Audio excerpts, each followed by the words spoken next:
Last 90, tribute to a national treasure and global icon, was personally signed by the president and made available to journalists on Friday.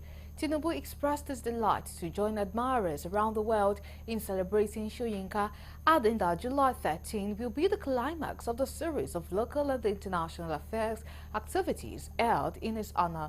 Tinubu wrote Professor Soyinka, the first African to win the Nobel Literature Prize in 1986, deserves all the accolades, and he marks the milestone of 90 years on Earth. Having beaten prostate cancer, this milestone is a fitting testament to his ruggedness as a person and the significance of his work. Tinubu stated that Nigeria not only celebrates Soyinka's remarkable literary achievement, but also his unwavering dedication to values of human dignity and justice. The presidency has engaged the state's development partners and other critical stakeholders in the ongoing effort to address the soaring prices of commodities and general food insecurity in the country. To this effect, Vice President Kashim Shettima inaugurated the Presidential Food System Coordinating Unit as part of efforts by the administration of President Bola Tinubu to tackle hunger and hardship in the land. Correspondent Nabuji Nabuji sent in this report. The inauguration followed a presentation by the Technical Assistant to the President on Agriculture, Office of the Vice President Marion Moon. Addressing members of the group comprising governors, cabinet ministers and representatives of development partners, Senator Shettima said the nation is facing a rare food security crisis, and the sooner the country comes to terms with the reality, the better. Outlining the mandate of the PFSCU, the Vice President said the unit was not created to usurp the functions of the Ministry of Agriculture, noting that the urgency and seriousness of the matter at hand requires the ideas and resources of all stakeholders. Actually, this meeting is very commendable in line with the Renewed Hope initiative. I think for the first time we are actually, as a country, doing things that are very positive. I know that the country has challenges in terms of fiscal responsibilities and the macroeconomics, both in the short and medium term. Very much. The increasing cost of food items in Nigeria, in particular the non-availability of food items, is a matter of great concern to all of us. With a view to addressing the challenges of food crisis in Nigeria, the President of Nigeria, Bola Ahmed Tinubu, decided to establish a council called Presidential Food System Coordinating Unit, saddled with the responsibility of advising the government and the people of Nigeria on how best we shall increase our food production. I think it's very important day for Nigeria. At least what we did today is an inauguration of the Presidential Food System Coordinating Unit. And this is also part of the President Renew Hope agenda, which is also in consonance with each one of us agenda in our respective states. So I think the issue of food security is now being taken seriously, and I'm sure with this committee, a lot of things will be achieved. Now to other stories. Oyo State Governor Seyi Makinde on Friday officially presented the staff and instruments of office to Oba Akinloye Olakunleyin as the 43rd Olubadan of Ibadan land at the historic Mapo Hall in the presence of the Olubadan Council and other notable dignitaries within and outside the state. The presentation of staff and instrument of office to the monarch followed the successful completion of all traditional rites by Oba Olakunleyin, culminating into being crowned to mount the throne of his forebearers. In his address, Governor Seyi Makinde felicitated the newly crowned Olubadan and the people of Ibadan land, praying for long life and a successful reign. He emphasized on the need for unity and cohesion in the development of the state, stressing the need for people to focus on the things that unite the state rather than divide it. Speaking on behalf of President Bola Tinubu, the Minister of Power, Adebayo Adilabu, felicitated the new Olubadan and the entire people of Ibadan land for the successful enthronement of their new king. The chairman, Southern Governors Forum and Governor of Ogun State, Dakwa Abiodun, in his brief remarks, described Oba Olakunlehin's enthronement as a dawn of a new era, stressing that the event marked a significant milestone in its position among the entire Yoruba land, while expressing optimism in more economically prosperous Ibadan. The coronation and handing over of staff of office to the 43rd Olubadan of Ibadan land, Oba Olakunlehin, has again demonstrated that Ibadan land, at our home of Ibadan, we can be resilient. Àwọn tí ó jẹ́ pé ìtò divide wa, òní wọ́n focus on ojútùú tí wọ́n lè ní.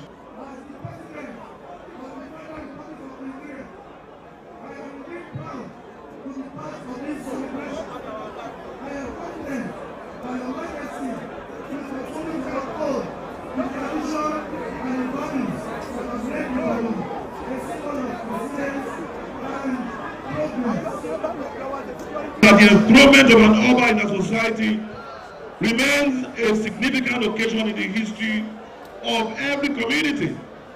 It signifies the dawn of a new era and has from time immemorial been the yardstick of measuring the stability of our traditional institutions. Not to other news, at least 16 students were killed on Friday when a school in central Nigeria collapsed on pupils taking their exams. 12 students were heard crying for help under the rubble after the St. Academy School in Jos, North District of Plateau State, fell ill on classrooms. According to eyewitness, the building housing St. Academy caved in around 11 a.m. on Friday, leaving students who were writing exams trapped. Mechanical diggers tried to rescue the victims, while parents desperately looked for their children. Officials have so far only said several students were killed, but newsmen saw 5 dead bodies in one hospital morgue and 11 in another, all were wearing school uniforms. The National Emergency Management Agency said the 2-story building housing St. Academy collapsed, killing several students, without giving details. It was not immediately clear what caused the collapse, but residents said it came after 3 days of heavy rainfall in Plateau State.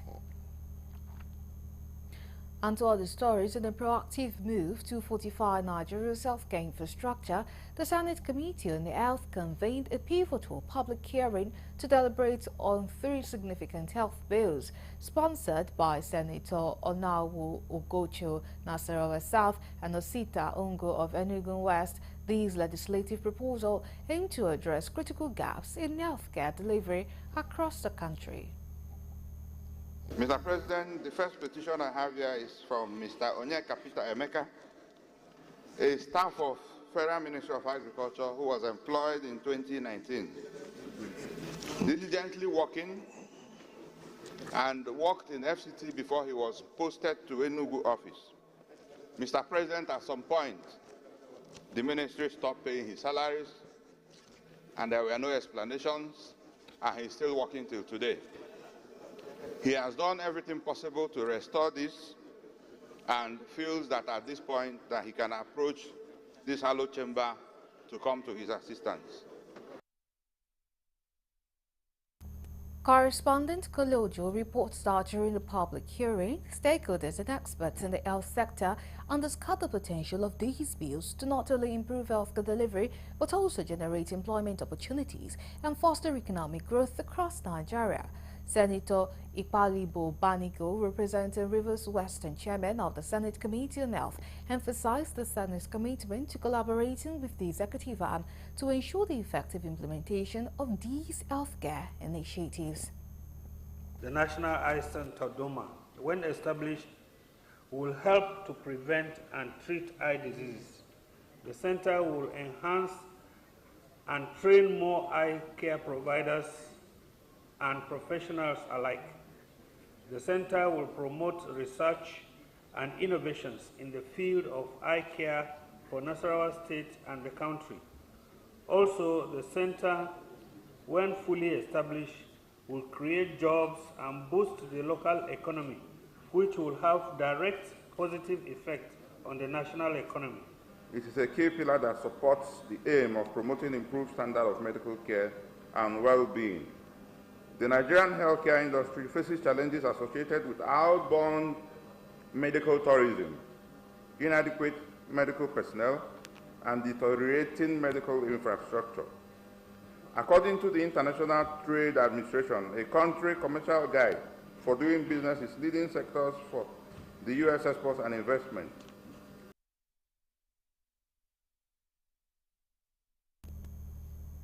The House of Representatives Committee on Federal Capital Territory Area Council and Ancillary Matters has resolved to conduct thorough oversight of agencies responsible for the area council in the nation's capital. The decision came after some agencies failed to respond to the committee's summon to present their budgetary expenditures. The committee, led by Honorable Frederick Agbedi, vowed to sanction the Social Development Secretariat for the area councils for neglecting its invitation over the past year. Honorable Agbedi emphasized that public office holders are constitutionally mandated to account for their stewardship, and the committee will invoke its powers to ensure accountability. The committee directed all affected agencies to liaise with the Secretariat to schedule oversight visits, warning that excuses will no longer be accepted. Agbedi also expressed disappointment at the absence of Chief Executive Officer from some agencies, despite the importance of the meeting. Powers of Parliament on agencies that are making accountable. When we spend public funds, the Constitution provides that the National Assembly will carry out oversight functions, as well as also approving budgets. And once budgets are approved and you implement, you are supposed to render your account of stewardship.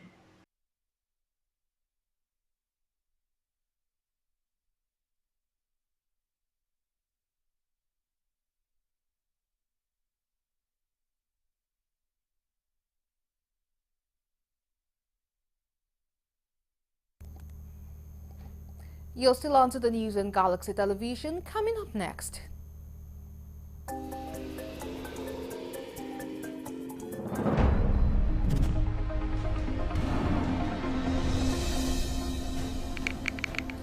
LASMA says its operatives are not responsible for dead body found hanging by the gate of an estate along Lagos-Shagamu Expressway in Lagos State. Details of that coming after the break. Do stay with us.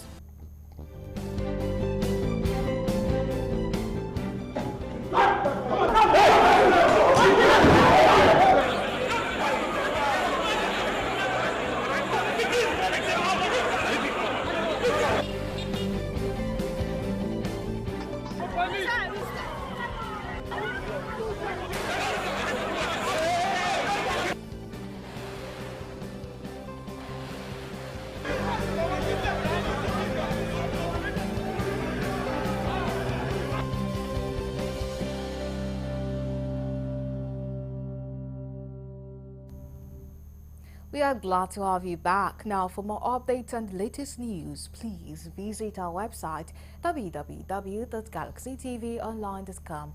Connect with us on our X handle at Galaxy TV. Subscribe to our YouTube channel, youtube.com/Galaxy TV News. You can follow and interact with us on our Facebook page, facebook.com/Galaxy TV.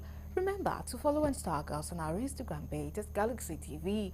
You can also avail our eyewitness feature via WhatsApp.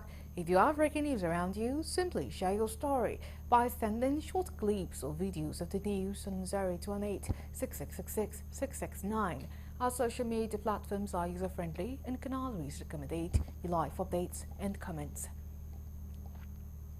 A member of the Novelty group in the House of Representatives has denied reports of a plan to impeach Speaker Tajuddin Abbas and other principal officers. Honorable Kolawole Akelayo who gave the clarification in Abuja during an interview with selected parliamentary correspondent, confirmed the existence of the splinter group, stating that it is a conglomerate of first-time lawmakers aiming to promote members' welfare, not plot against the leadership. There was nothing like gang up against the leadership of the House or a threat to them. What I know is I'm a member of a Lufeti group, which is a first-timer group, which is normal in every assembly. They had that in that assembly, they had in that assembly, so it's just normal. But what the Lufeti group is for the welfare of members, regardless of either first time or second time or ranking officer. It's just welfare, general welfare of members. That was what the group was set out to achieve, not to wish out or to effect changes in the leadership. There was nothing of such. Speaking on the issue of employment in various ministries, departments and agencies, Akinlayo announced plans to present a motion to address secret employment in government, in ministries, departments and agencies. There is no agency of government that must employ without the input of National Assembly members, because we are the representatives of the people. So if you employ and people are not aware, and I have people, I see until when they stone me before I know the employment is going on. People call us every day and say they employ in this place, they employ in CBN, they employ. All various agencies are doing secret employment. It's not normal. That should stop. So I'm an advocate of that any employment going on must be advertised. Nigerians must apply. Whoever that qualifies must be employed, not doing secret employment because I know your dad, you know my parents. The federal government has described as untrue the reports that all inherited projects by President Bola Tinubu have been terminated. The government also declared that it has issued a directive that such projects should be made alive through appropriation. Correspondent Kuleojo reports that the Minister of Works, Dave Mai, while presenting the position of the Federal Executive Council to contractors and journalists in Abuja on Friday on the ongoing project, confirmed that neither the President nor the Federal Executive Council issued any directive to the reported termination of all inherited projects. FEC had directed that all inherited projects be stepped down. That is very, very misleading, and is capable of, causing serious harm, for our economy. Neither the President nor FEC directed that inherited projects should be stepped down. Rather, it was Mr. President, out of his magnanimity and very exceptional, that directed that all inherited projects should be made alive. On the projects awarded in 2004, the minister maintained that there would be no variation of prices, adding that contractors are fond of increasing quantity without approval would have to bear the costs. Mai disclosed that government has ordered aggregation of all ongoing road projects across the country for proper accountability, noting that henceforth there would be monthly reports on all the projects. He, however, issued 7-day ultimatum to non-performing contractors, saying he would be aggregating all projects in order to be able to defend the cost implications before the Federal Executive Council. By the reason of fake directives, we inherited a lot of projects with dualization. And so the Farm Secretary and the directors will be reaching out to you. For example, in East-West Road by RCC, we'll be insisting that they get committed to one carriageway and finish it very quickly.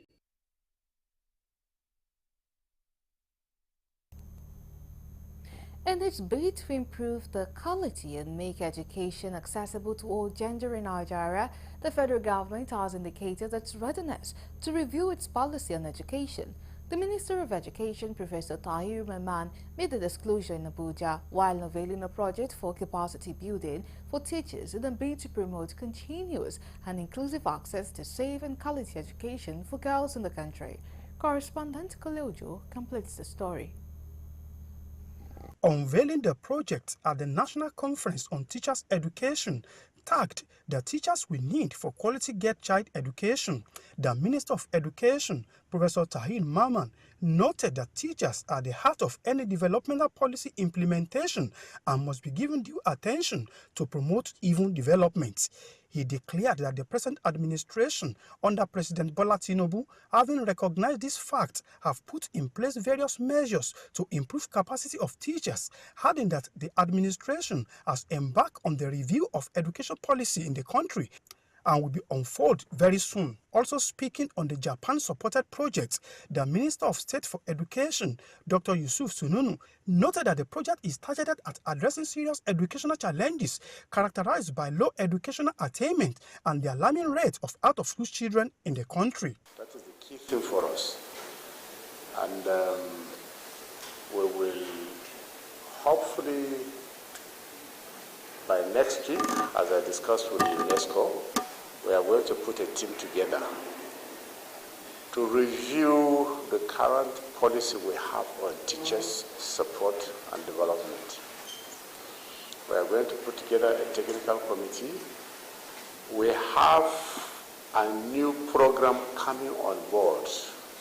This project is targeted at addressing the serious educational challenges characterized by low educational attainment and high rate of out-of-school children, poor learning, poverty, gender inequality, and active shortage of qualified teachers, especially female teachers. The quality of our teachers, hence the need for all ends to be on the deck to ensure that the challenges facing the sector is adequately dealt with for the emergence of a great nation. Well-motivated and remunerated teacher who is continually equipped through mandatory continuous professional training and retraining programs.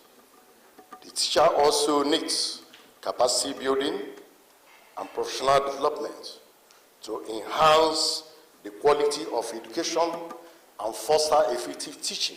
If we look at trends in Africa in terms of girls' education, we see that there is still a gap, especially for lower secondary school completion, and there is a larger gap at the tertiary education. We have closed much of the gap at the primary level. Peace and security, WPA.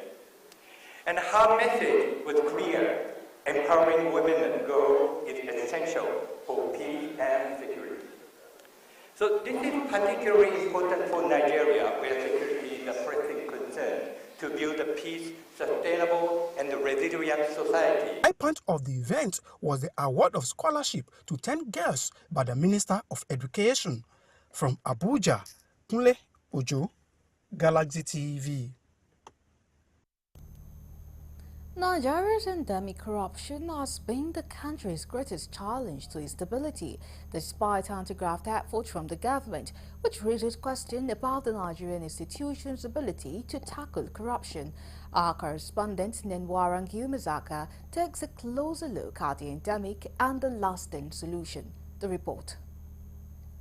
Corruption is an endemic sociological occurrence which over time has appeared with regular frequency in virtually all countries on a global scale in varying degrees and proportions. Corruption runs through every level of the Nigerian government, from considerable contract fraud at the top through petty bribery, money laundering schemes, embezzlement and seizing salaries from fake workers. Corruption within the state apparatus has cost the country billions of dollars annually. We have not been minded to fight corruption in Nigeria. As a matter of fact, our economic managers in this country are addicted to corruption. The mantra of fighting corruption by successive administrations is just a cliche. To address the rampant growth of corruption in Nigeria, the government at different times implemented several acts and laws while creating dedicated bodies to combat corrupt practices. Meanwhile, a survey by the National Bureau of Statistics (NBS) revealed that Nigerians paid over 721 billion naira in cash bribes to public officials in 2023. Corruption is a product of the avarice and the individualistic nature of our people. Ordinarily, this is not consistent with our nature from the beginning. But we began to develop this, especially in Nigeria, through the dehumanization that occurred through the process of slavery, perpetuate and then further enhanced by the process of colonialization, then the process that is continuing now of neo-colonialization. Corruption, which is a global issue that has impacted all facets of the society, has also undermined the rule of law and the effective administration of justice in Nigeria. Corruption has had a devastating effect on the legal system, resulting in a weakened judiciary and law enforcement agencies. Corruption has had a very unfortunate impact on the administration of law, and for that matter on our concept of the rule of law. It was corruption that made someone some time ago to say they want to suspend the rule of law because of the security of the society. The question becomes, how do you have a society without a rule of law? What are you securing when there's no rule of law? When we talk about reforms, it has to be top-bottom approach. We have leaders who are gluttonous. We have leaders who are ostentatious, who are telling the poor masses to be patient with them. Buhari administration said, be patient with us. We were patient for 8 years. And this very administration is saying, be patient with us. The people who are saying, be patient with us, cannot manage what we have by employing frugality. A holistic approach is required to effectively combat corruption. These measures should primarily bolster institutions, promote adherence to rules and regulations, foster transparency, and actively involve citizens. Nenwarangil Mazaka, Galaxy TV News, Lagos. Hundreds of youth in Edo under the aegis of Edo Youth Peace Coalition have taken to the streets in a peaceful rally to sensitize the people on the dangers of cultism and other vices. The youth, who were dressed in white, marched through the ring road in Benin City to the government house to meet the state governor Godwin Obaseki. Correspondent Dele Fassel has more. Displaying a banner with different inscriptions saying no to cultism among others before speaking on the exercise, the coordinator said the sensitization is about the court-related killings and other criminal activities in the state. This coalition is a drive to particularly denounce crass insanity taking lives. We have particularly taken about 10 years of our lives to see that youths are dying, to see that the economic power, the power base of any society, which are the youths, they are dying in droves. Wives are becoming widows, children are becoming orphans, and the economic power is dwindling. And most times, our youths, very enterprising youths, are taking the business out of those states. Receiving the youths at the government house, the Edo State Commissioner for Youths, Honorable Chris Naikari, shares the state government position in banning cultism. You'll recall that not quite long ago, a few weeks ago, Edo State government announced the ban on cultism. We also announced the ban of what in Benin we call Okagili. The reason for this are the exact reasons which you just enumerated. It has become dangerous to be young. It has become dangerous to be enlightened. It has become dangerous to have ambition, especially as youths. And it affects our economy, it affects the future. When young men that are enterprising, that are sharp. Edo State has been in the news for the wrong reason in recent times over court-related killings, hence the governor signing a bill into law banning the activities of cultism in the state. From Edo State, Dele Fason reporting for Galaxy News. The Lagos State Traffic Management Authority, LATMA, has said its operatives are not responsible for the dead body found hanging by the gate of an estate along Lagos-Shagamu Expressway in Lagos. Bakari Oki confirmed that the body was discovered early hour of Thursday, 11th of July, by passerby and was immediately reported to police at Shagamu Road. Several speculators were made by sympathizers present at the scene. Some said he was dressed like a motorcyclist, while some speculated he was a tricyclist. Some even believed he was brought to the scene by his killers during the wee hours of midnight and stage managed it to give it the semblance of suicide because the victim's leg was touching the ground.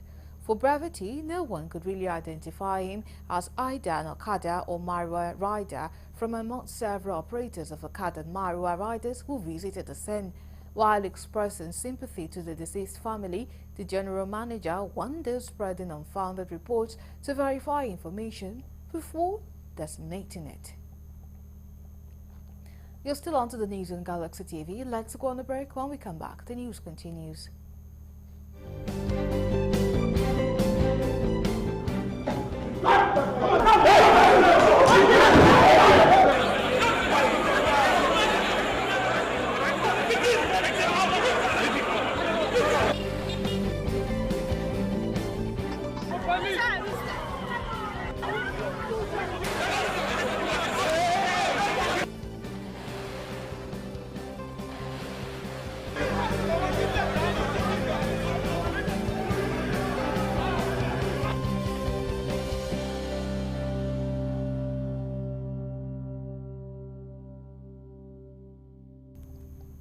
We are glad to have you back. Now, carrying on with the news, Benue State Security Council has approved the establishment of a Bureau of Homeland Security to coordinate and liaise between the Office of the Governor and the security agencies for immediate responses in security matters in the state.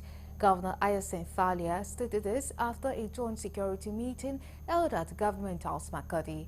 The governor, who was represented by the Deputy Governor, Barrister Sam Ode, said the Security Council had agreed that the bureau be headed by a Director General appointed by the governor.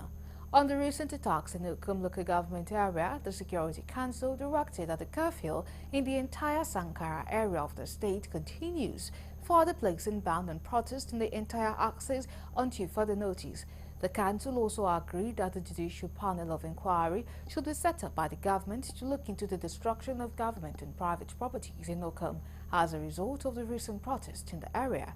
They equally frowned at the increasing number of illegal checkpoints in the state, urging all security agencies in the state to work together in synergy so as to effectively combat crimes in Benue State. With the recent Supreme Court judgment paving way for full financial autonomy for 774 local government councils in Nigeria, some stakeholders have expressed satisfaction that these developments would usher in a new vista for local government administration in the country, which later rest plays roles of caretaker at the councils. The local government areas over the years have been underdeveloped due to interference from governors on democratically elected council chairmen, which has led to poor social amenities, infrastructure, rural-urban migration in many communities.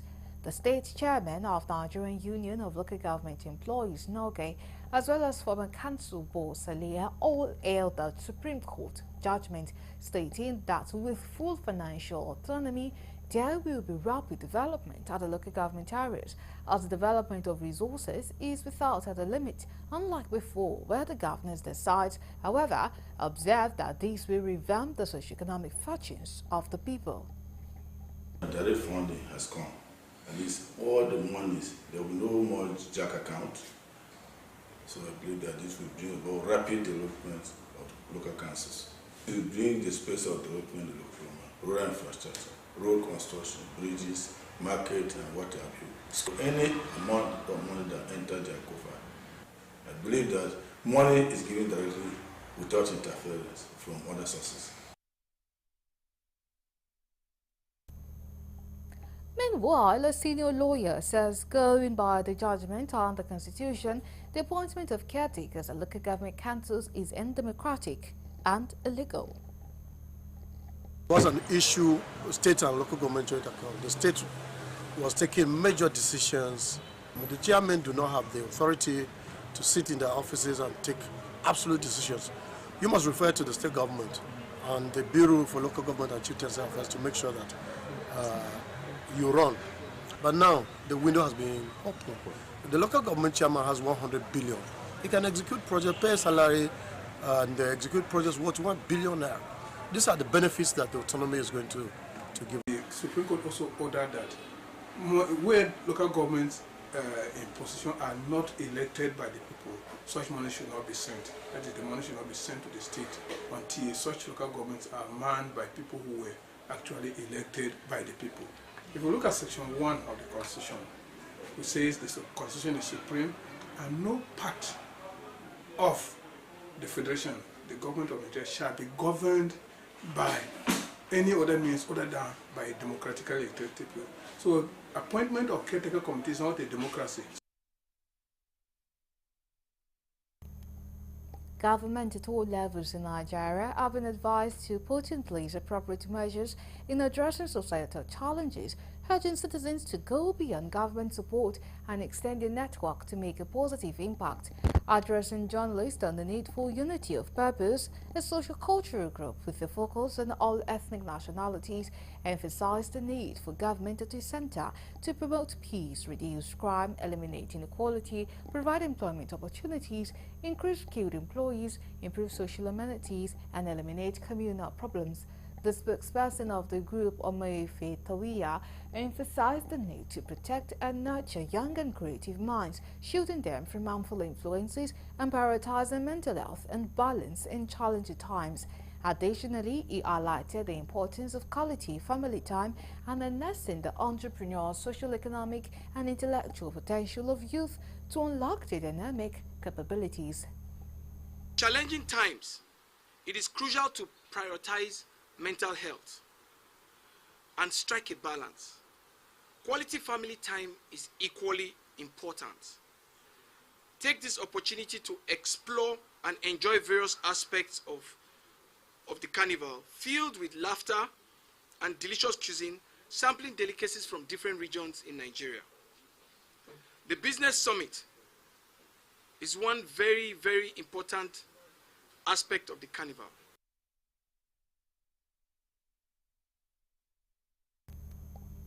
Now we move to the international desk for more news.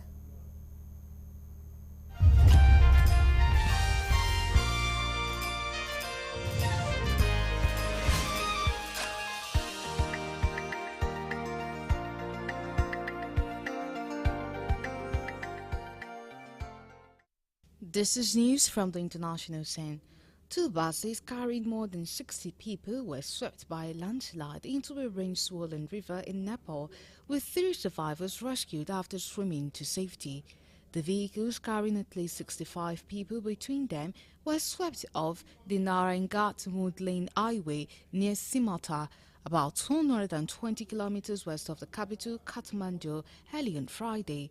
Government Administrator Kema Nanada Busal said the 3 survivors who reportedly jumped into the Trishuli River and swam to the banks were taken by residents to a nearby hospital, where they are now being treated.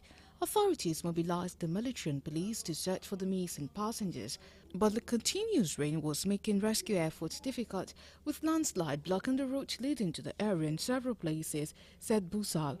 Police spokesman Dan Bahadur Karki said there were 41 people in the first bus traveling from Kathmandu to Gaur, while the second from Birjung to Kathmandu had 24 passengers. It is thought that more may have boarded en route. Dozens have died in the Himalayan nation since the middle of June as torrential monsoon rains triggered landslides and floodings.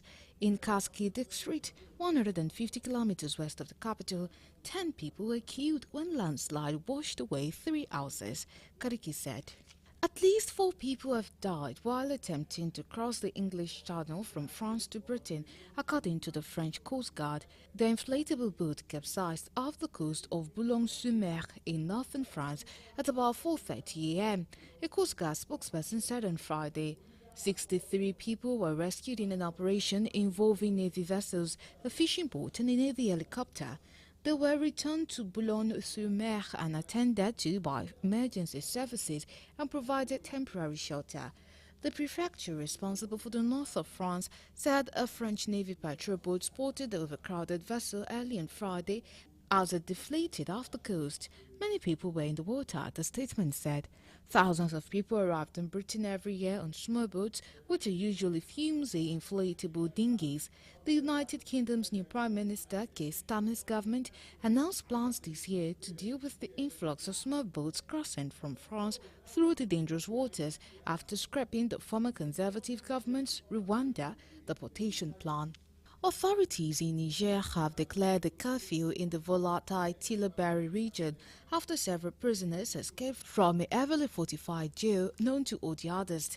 The incident occurred on Thursday at Kutukali prison, located about 50 kilometers northwest of the capital Niamey, the Interior Minister said. 2 other attempted jailbreaks at the facility in 2016 and 19 were repelled. Niger's armed forces are stretched by jihad attacks in the west and protecting the junta, which took power in last year's coup. The ministry did not specify in a statement how many prisoners managed to escape in the latest jailbreak. However, captured Islamist fighters from groups linked to both Al-Qaeda and Islamic State in the region are believed to be among them. Officials have imposed an overnight curfew throughout the Tillaberi region and added heightened vigilance. The curfew restricts all movement of pedestrians, bicycles and motor vehicles. Niger and its neighbors Mali and Burkina Faso, all under military rule, have been battling to contain increasing jihadist attacks. On Monday, at least 14 soldiers were killed and 11 others wounded in an attack by a suspected jihadist group linked to Al-Qaeda in the Tillaberi region. The troops were ambushed between the villages of Ilafari and Jangore, with 24 soldiers still reported meeting. The 3 military-led countries have all expelled French soldiers who were there helping to fight jihadist group and turned towards Russia for military assistance. Thousands have been killed in the insurgencies and more than 3 million displaced, fueling a deep humanitarian crisis. Still on the international scene, China's Foreign Minister Wang Yi has hit back at NATO's groundless accusation that Beijing is helping Russia in its war in Ukraine. It also warned the Western allies against stirring up confrontation. Wang's comment, made in a call with his Dutch counterpart, came hours after leaders of NATO members started gathering in Washington, D.C., and issued a declaration that mentioned the war. They accused China of being a decisive enabler for Russia through its large-scale support for Russia's defense industrial base. In some of their harshest remarks yet about Beijing, they called on China to stop all material and political support to Russia's war effort, such as the supply of dual-use materials, which are items that can be used for both civilian and military purposes. Western states have previously accused Beijing of transferring drones and missile technology and satellite imagery to Moscow. The U.S. estimates about 70% of the machine tools and 90% of the microelectronics Russia imports now comes from China. Beijing was also accused of conducting malicious cyber and hybrid activities, including disinformation on NATO states. In a press conference, U.S. President Joe Biden said that he had discussions with other leaders about spelling out the consequences for China. The Supreme Court handed a major legal victory to Pakistan Tehreek-e-Insaf party of former Prime Minister Imran Khan, declaring it eligible for a share of reserved seat in national and provincial assemblies. The judgment, announced on Friday by a 13-member bench in an 8-5 ruling, dealt a significant setback on the coalition government.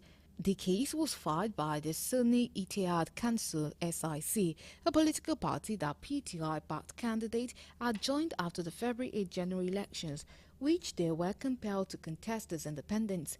The PTI, led by Khan, who has been in jail since August due to criminal cases filed against him, was denied the right by the Election Commission of Pakistan (ECP) to contest the elections under its electoral symbol, a cricket bat, due to electoral law violation. Consequently, PTI candidate had to run as independent, yet they surprised observers by winning 93 seats in the National Assembly, more than any other party. Under Pakistani law, 266 National Assembly seats were chosen in the general election, and 70 additional reserve seats, 60 for women and 10 for minorities, are distributed to political parties based on their election performance. Lastly, on the international scene, U.S. President Joe Biden mistakenly referred to Ukrainian President Volodymyr Zelensky as President Putin during a press conference. The latest gaffe came amid ongoing discussion about Biden's mental health and his ability to serve another term. with calls for his withdrawal from the presidential race following his poor performance during the first presidential debate against Donald Trump in late June. Shortly after, Biden held a press conference on the occasion of the final day of the NATO Leaders Summit, which began on Tuesday. In his remarks, he confused his Vice President Kamala Harris with former President Trump, referring to him as the Vice President when responding to a question. "Look, I wouldn't have picked Vice President Trump to be Vice President if she was not qualified to be President. So start there," he said. Asked if he is reconsidering lifting the restriction placed on Ukraine on the use of American weapons and targets in Russian territory, he said he was following advice of my Commander-in-Chief, my Chief of Staff of Military, as well as the Secretary of Defense and our intelligence people to determine what is a logical thing to do on a day-to-day basis. Biden is currently in heated race for second term in the White House, but his poll numbers have flattered after a dismal performance in the inaugural 2024 presidential debate, where he stumbled and stuttered opposite his Republican rival Donald Trump. In the aftermath, a growing chorus of Democrats have called for Biden to drop out of the race, making room for a younger candidate to be the party's nominee. And that's it from the international scene.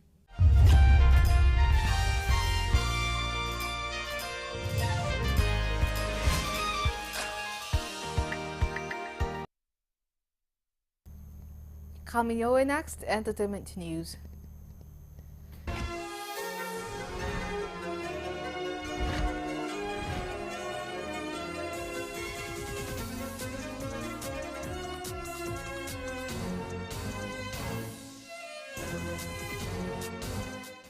Welcome to Entertainment News. My name is Rose Blossom. Here's the full report. Controversial Nigerian singer Abib Okikiola, better known as Portable, is at it again, but this time with a bike man. The street singer, who recently returned from America, caused a commotion in Lagos as he fought dirty with a bike man who he accused of stealing his phone. In a video making rounds online, the singer was captured engaging in a fist fight with a bike man as Lagosians gathered to separate them. As expected, many social media users had something to say, with many expressing displeasure in his constant fight.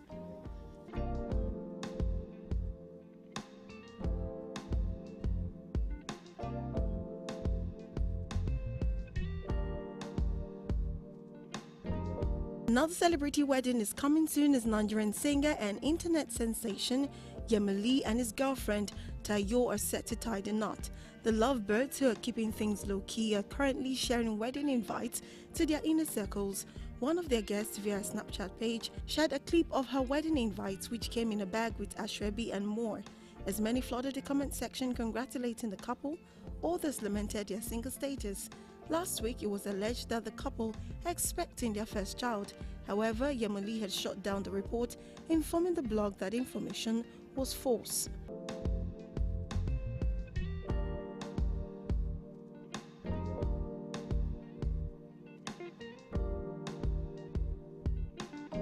Big Brother Naija Pepperdam housemate Tacha Kide has stirred surgery rumors as she gets hospitalized. The reality star via a page revealed that she had been hospitalized as she lamented over her dislike for hospital, which she stated isn't her favorite. Unfortunately, she has to do what she has to do. Tacha, however, assured the millions of fans that she would be fine.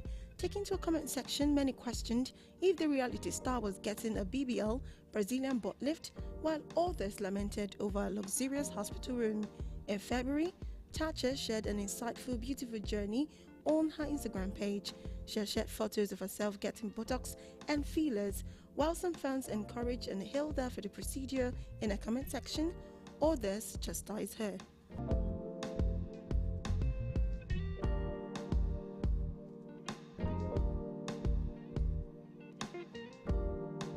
Nigerian musician David Adeleke, well known as Davido, has launched a new social media application called Chatter. The musician used his social media account to announce the app's release. He gave a brief history of the development of the software and its features with his friends. The well-known musician from Nigeria stated that he and his close friend Sabanko are the owners of the app.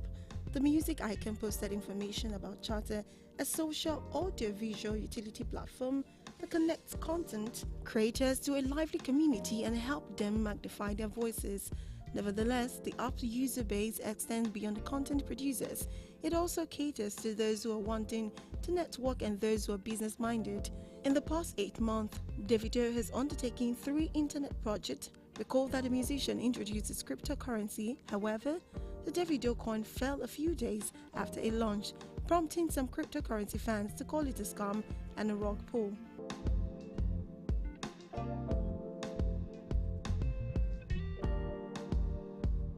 Finally, activist DJ Switch has revealed that the federal government has been found guilty of violating human rights during the #EndSARS protest in October 2020.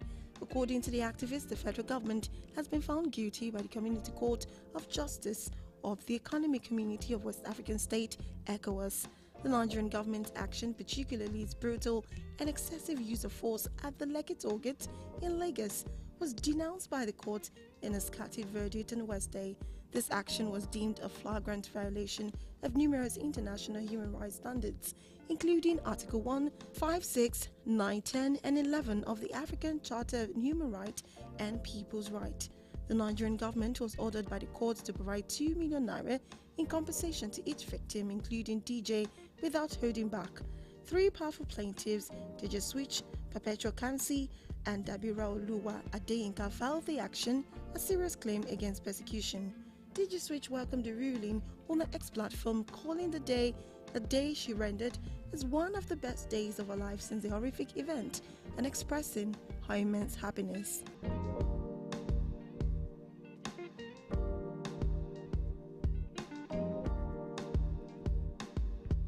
And that'll be all on entertainment news. My name is Rose Blossom Mwe. Thank you so much for watching. Bye for now.